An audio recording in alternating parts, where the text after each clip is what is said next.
Senator Lankford is next. Mr. Chairman, thank you. And for all of you here and the research you've done and for what you've already done for your son and your family, thank you for being a part of this dialogue today. Oklahoma is currently in the process of doing a values-based pricing model. And it is something that we've experimented with, started that process, got the waiver to be able to do it. And we're going to start reimbursing for drugs based on how well they work. And if they're not working, they get a lower cut on it.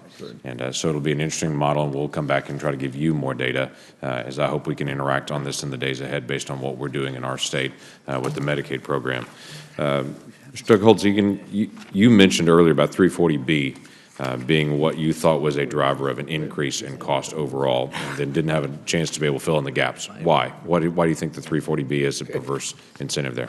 Well, it's just grown enormously, and you know, when you evaluate the program, it should be do the benefits of lower cost, the discounts that are provided by drug companies in the 340B program flow through to lower income Americans who need the help? The answer is no. There's nothing about that that flows the benefits through.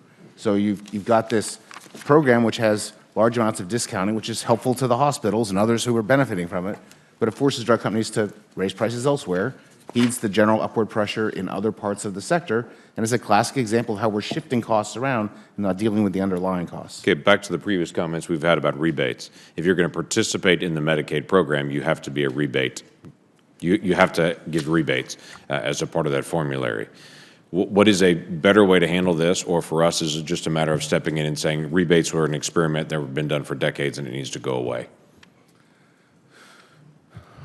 As I said in my other remarks, I think there's a real problem with the Medicaid best price formulation to begin with. It really does inhibit the incentives of firms to compete aggressively, because if they do that, they then have to pass that along to the Medicaid population as well. I think you don't think about the rebate in isolation. You have to think about what kind of competitive pressures you want to build into these systems, and we don't have good competition. But then you have to have a situation like what we have in Oklahoma, where we compete, where the Medicaid actually competes to be able to get a drug discount on it.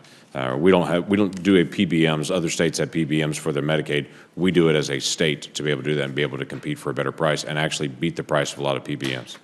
And if the state is willing to say no to some and yes to others, and not have to honor every drug on the market, then you can do that effectively. You can actually negotiate. Right. Thoughts on from Mr. Miller on rebates? Yeah, so I guess a couple of things that I would say on the rebate as it relates to Medicaid. Keeping in mind that this is a public program and a taxpayer dollar, I think the motivation in requiring a rebate from the manufacturer is just to try and get a good spend on the taxpayer dollar. And the only thing I would say is if you're going to abandon the rebate, which will will double your costs as a budget expenditure, then you need to have a very aggressive structure to make sure that the prices are coming into that program are not as high as they currently are. And I'm not quite sure how to advise you on that. Well, and we've talked a lot about how do we actually get the rebate to the actual consumer that's most affected by them. And I think that's part of this long-term, getting out of the Medicaid portion of it, getting over the private side of it. That's a different issue. But this has become extremely complicated.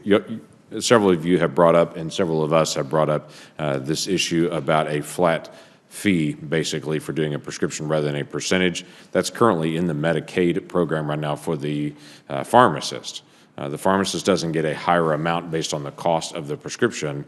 They get a flat fee as a pharmacist, regardless of what the cost of the prescription is, just to do the dispensing. It seems odd that the physician is not in that same spot that the pharmacist is in, that somehow we think flat fees are okay with pharmacists, but flat fees are not okay for the person actually writing the script on it. Does that seem odd? I think we've all agreed that the physicians getting a percentage of the drug's price is not good policy. Okay. Dr. Miller, you made a comment in your written testimony as well, it looks like trying to dispel this argument about the high cost of drugs is based on R&D. You made the statement between 2013 and 2017, the 5 largest U.S.-based drug companies spent substantially more on marketing and administrative costs than on research and development. That's right. What do you include in the administrative costs there?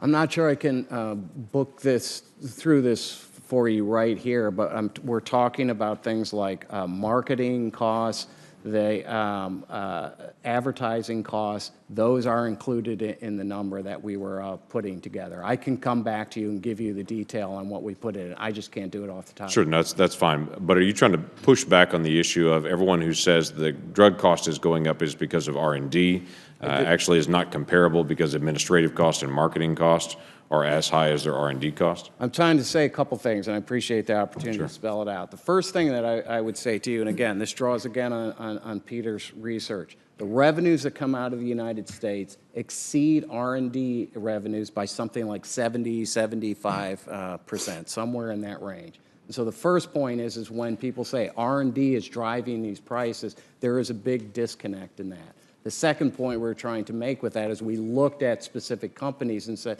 how does your R&D look at relative to other expenditures in your company? And we found many companies in which they're spending much more on advertising, marketing, and other administrative expenses than they are on R&D.